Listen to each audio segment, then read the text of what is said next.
জানেন তো, আমাদের জীবনে আমরা কখনো কখনো কারুর খুব প্রিয়জন ছিলাম। ভালো করে দেখুন, শুধুমাত্র যে বিশেষ কোনো ব্যক্তি তা কিন্তু নয়।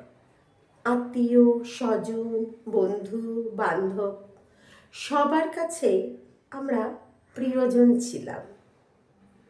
কিন্তু একটা সময়ে আমি তাদের কাছেই প্রয়োজন হয়ে গেলাম। দেখবেন, আপনি যখন খুব কঠিন সময়ের মধ্যে দিয়ে যাচ্ছেন, তখন যাদের প্রিয়জন আপনি ছিলেন, সেই প্রিয়জন আপনি আর থাকবেন না। খুব বাস্তব কথা, বেশিরভাগ ক্ষেত্রে আপনি তাদের প্রয়োজন হয়ে যাবেন।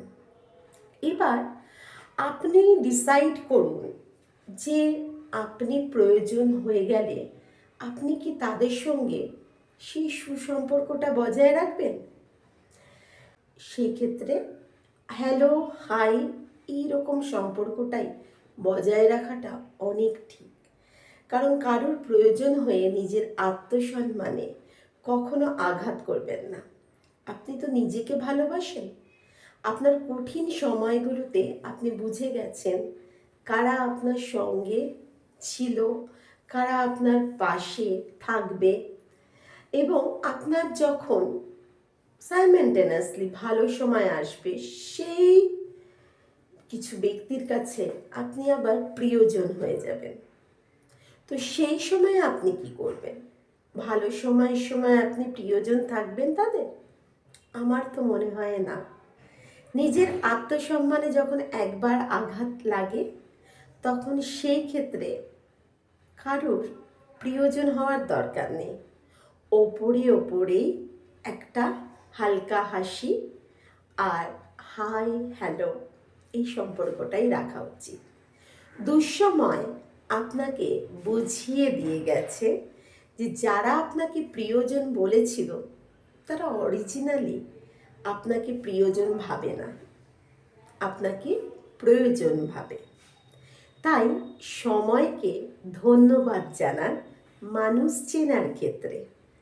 মানুষ চিনে নিয়েছেন যখন কঠিন সময়ে তারা আপনার পাশে থাকেনি, আপনার কাঁধে একটা হাত রাখেনি এবং প্রিয়জন বলে ভালোবাসেনি, সেই মানুষগুলোকে সুসময় এলে আবার নতুন করে নিজের লাইফে ঢোকাবেন না।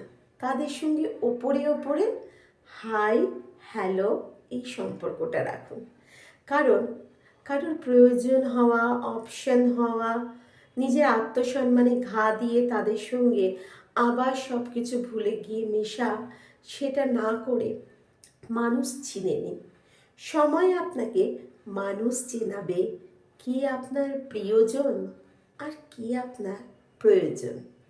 সেই সময় আসাটা খুব দরকার, না হলে আমরাও আর ম্যাচিওর হতে পারি না। কারোর ক্ষেত্রে আমরা কোনো রিভেঞ্জও নেব না, কটু কথাও বলবো না, বাজে কথাও বলবো না, কিন্তু মন থেকে তাদের চিনে নেব। নেওয়ার পর যতটা সম্ভব একটু এড়িয়ে চলব। কারণ আমরা আর পুরনো মানুষটা নেই, আমরা অনেকটা ম্যাচিওর হয়ে গেছি। সময় আমাদের শিখিয়ে দিয়ে গেছে কারা আমাকে প্রিয়জন ভেবেছিল আর কারা আমাকে প্রয়োজন ভেবেছিল।